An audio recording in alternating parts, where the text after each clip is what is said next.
आइए दोस्तों, इस वीडियो में बात करेंगे बिहार बोर्ड के 10th क्लास के हिंदी का आज 5वां चैप्टर है।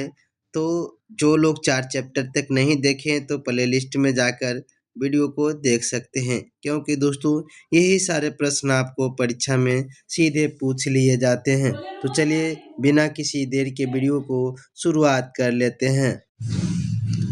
इस वीडियो में दोस्तों टोटल 40 ऑब्जेक्टिव देखने वाले हैं और आपको कमेंट में बताना है कि 40 में से आपका कितना सही हुआ है, क्योंकि मात्र अब 2 महीने बच गया है। 2 महीने में अगर आप बेहतर नंबर लाना चाहते हैं तो सभी वीडियो को प्ले लिस्ट में जाकर देख लीजिए और आपको अच्छे मार्क्स आ जाएगा। चलिए पहला सवाल देखते हैं दोस्तों। कहता है, उत्तर भारत से नागरी लिपि के लेख कब से मिलने लगते हैं। इस चैप्टर का ही नाम है दोस्तों नागरी लिपि। जितने भी सवाल है इस वीडियो में कवर हो जाएगा।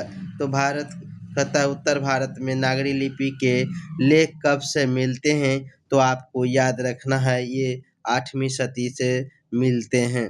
दूसरा सवाल है दोस्तों, कहता है नागरी लिपि के आरंभिक लेख में हमें कहाँ से मिले हैं। नागरी लिपि के आरंभिक लेख जो है हमें कहाँ से मिले हैं, तो आपको याद रखना है इसका आंसर दक्षिणी भारत से मिले हैं। अगला जो महत्वपूर्ण सवाल है दोस्तों, ये प्रश्न कई बार पूछा गया है, आप यहाँ पर देख सकते हैं।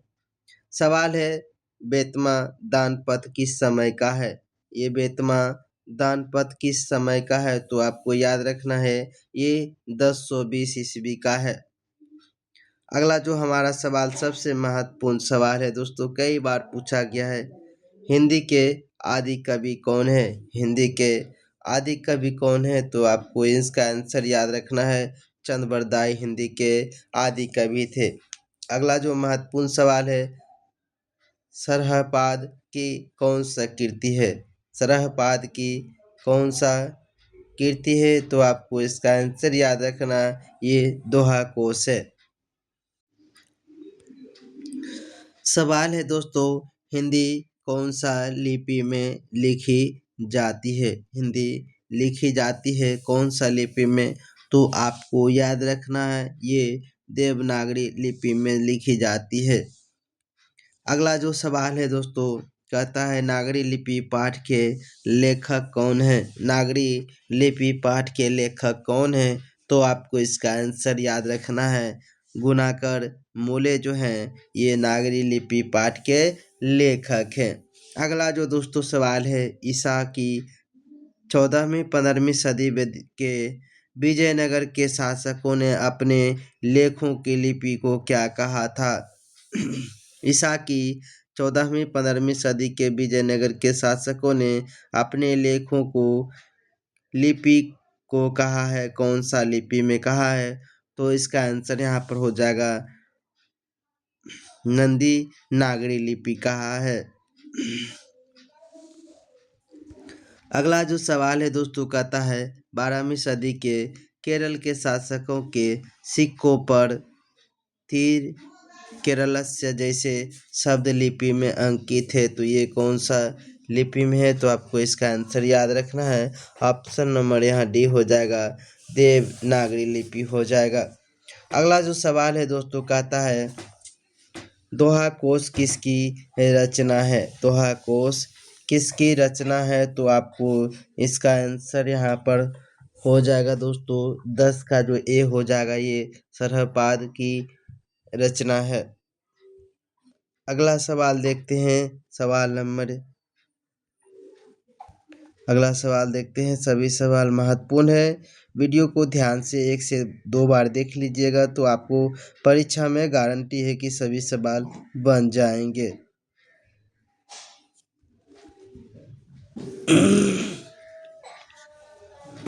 चलिए अगला सवाल है, हिंदी भाषा की लिपि क्या। हिंदी भाषा की लिपि क्या है, तो आपको याद रखना है देवनागरी लिपि हो जाएगा यहाँ पर। अगला जो सवाल है, कहता है निबंध के लेखक कौन है। निबंध के लेखक कौन है, तो इसका आंसर जो यहाँ पर हो जाएगा ऑप्शन नंबर सी पंत हो जाएगा। चलिए अगला सवाल देखते हैं दोस्तों, कहता है तमिल मलयालम, तेलुगु, कन्नड़ ये सब भाषाएं हैं। ये किस क्षेत्र की भाषाएं हैं तो आपको याद रखना है ये दक्षिण भारत की भाषाएं हैं। तमिल, मलयालम, तेलुगु, कन्नड़ ये दक्षिण भारत की प्रमुख भाषाएं हैं। अगला जो सवाल है महत्वपूर्ण सवाल है, कहता है रामायण की रचना किस भाषा में किया गया है। रामायण जो आप लोग नाम सुनते हैं या देखते हैं तो ये इसका जो किताब है, ग्रंथ है, ये किस भाषा में लिखा गया है तो आपको याद रखना है ये संस्कृत भाषा में लिखा गया है। अगला सवाल देखते हैं, कहता है नागरी लिपि शीर्षक पाठ साहित्य की कौन सा विद्या है। नागरी लिपि शीर्षक पाठ साहित्य की कौन सा विद्या है तो आपको याद रखना है ऑप्शन नंबर बी हो जाएगा, यहाँ पर निबंध हो जाएगा।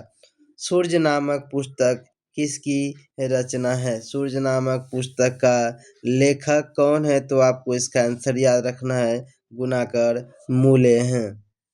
चलिए अगला सवाल देखते हैं दोस्तों, कहता है नेवारी भाषाएं किस लिपि में लिखी जाती है। नेवारी जो भाषाएं हैं ये किस लिपि में लिखी जाती है तो आपको इसका आंसर याद रखना है देवनागरी लिपि में लिखी जाती है। अगला जो सवाल है महत्वपूर्ण सवाल है, भारतीय लिपियों की कहानी पुस्तक के रचयिता कौन है, लेखक कौन है। भारतीय लिपियों की कहानी पुस्तक के रचयिता कौन है तो आपको इसका आंसर याद रखना है ये गुणाकर मूले हैं।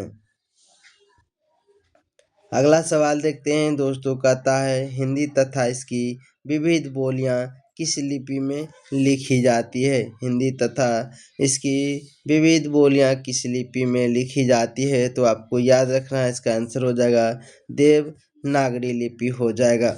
अगला जो सवाल है महत्वपूर्ण सवाल है, विजयनगर के शासकों के लेख किस लिपि में लिखे गए हैं। विजयनगर के शासकों के लेख किस लिपि में है तो आपको याद रखना है ये नंदी नागरी लिपि है।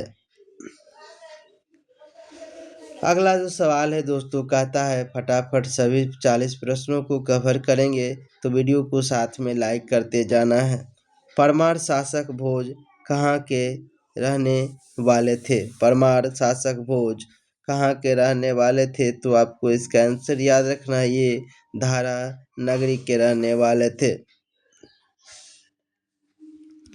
चलिए अगला सवाल देखते हैं दोस्तों, कहता है किस शासक ने ऐसा सिक्का चलाया जिस पर नागरी लिपि में रामसिए शब्द अंकित है। कौन से शासक थे जिन्होंने सिक्का पर नागरी लिपि में रामसिए शब्द अंकित किए थे तो आपको इसका आंसर याद रखना है बादशाह अकबर ने। अगला जो सवाल है महत्वपूर्ण सवाल है, सभी सवाल महत्वपूर्ण हैं।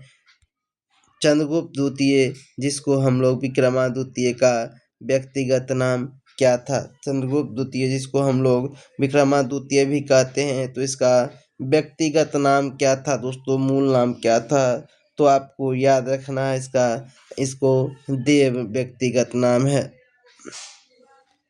चलिए अगला सवाल देखते हैं, कहता है कर्नाटक प्रदेश का श्रवणबेलगोला स्थान किसका प्रसिद्ध तीर्थ स्थल है। कर्नाटक प्रदेश का जो है श्रवणबेलगोला स्थान जो है ये किस लिए प्रसिद्ध है तो आपको याद रखना है यहाँ पर जैनों का प्रसिद्ध तीर्थ स्थल है, जैन धर्म बौद्ध धर्म। चलिए अगला जो सवाल है दोस्तों, कहता है धारा नागरिक का कौन शासक अपने विद्यानुराग के लिए इतिहास में प्रसिद्ध है। धारा नगरी का कौन सा शासक अपने विद्यानुराग के लिए इतिहास में प्रसिद्ध है तो आपको इसका आंसर याद रखना ऑप्शन नंबर सी हो जाएगा। यहाँ पर दोस्तों परमार शासक भोज थे। अगला जो सवाल है दोस्तों ये भी महत्वपूर्ण सवाल है, कहता है मराठी, नेपाली और नेवारी भाषाओं किस लिपि में किया है। मराठी, नेपाली और नेवारी जो भाषाओं हैं ये किस लिपि में है तो इसका जो आंसर है आपको याद रखना है ये भी देवनागरी लिपि में है। अगला जो है नागरी लिपि शीर्षक पाठ कहाँ से लिया गया है? नागरी लिपि शीर्षक पाठ कहाँ से लिया गया है? तो आपको आंसर याद रखना है इसका, भारतीय लिपियों की कहानी से लिया गया है। अगला जो महत्वपूर्ण सवाल है, निम्न भाषाओं में से किस भाषा को देवनागरी लिपि में लिखते हैं? निम्न भाषाओं में से किस भाषा को देवनागरी लिपि में लिखते हैं? तो आपको इसका आंसर याद रखना है, हिंदी को देवनागरी लिपि में लिखते हैं। अगला जो महत्वपूर्ण सवाल है दोस्तों, कहता है टकसाल शब्द का मतलब क्या हुआ, अर्थ क्या है? टकसाल जो शब्द है यहाँ पर इसका अर्थ क्या है? तो आपको याद रखना है, ये जहाँ सिक्के ढलते हैं उसको टकसाल कहते हैं। अगला सवाल देखते हैं दोस्तों, कहता है स्थापत्य की उत्तर भारत की एक विशेष शैली को क्या कहते हैं? स्थापत्य की उत्तर भारत की एक विशेष शैली को क्या कहते हैं? तो आपको याद रखना है, इसका आंसर नागर शैली कहते हैं।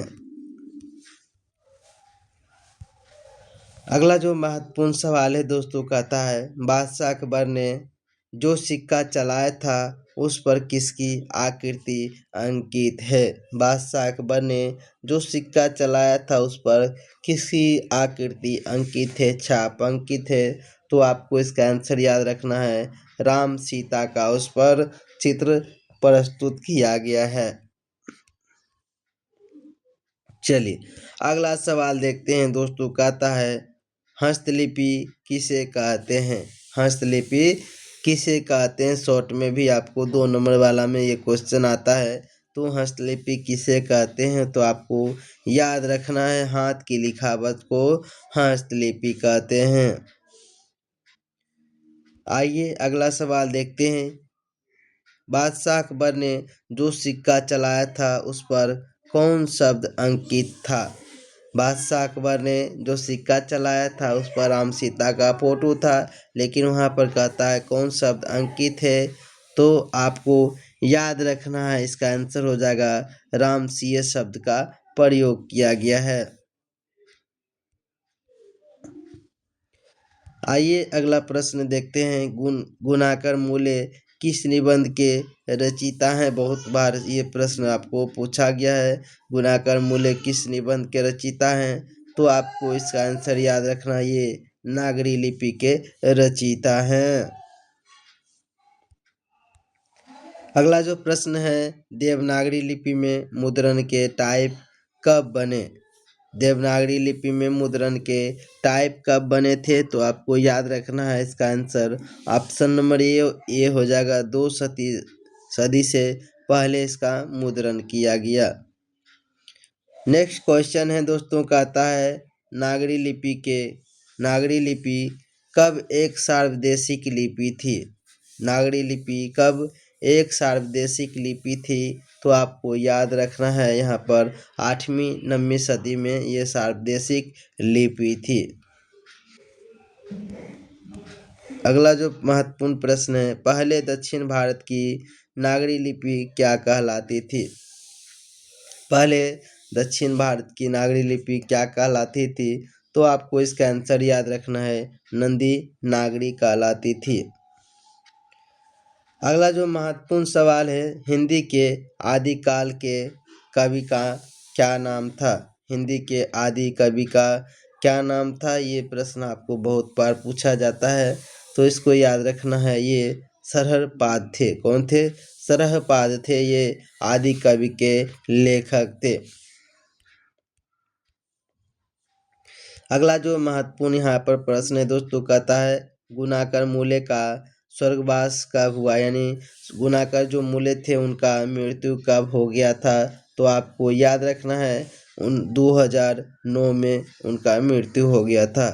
अगला जो महत्वपूर्ण सवाल है, गुणाकर मूल्य का जन्म किस राज्य में हुआ था?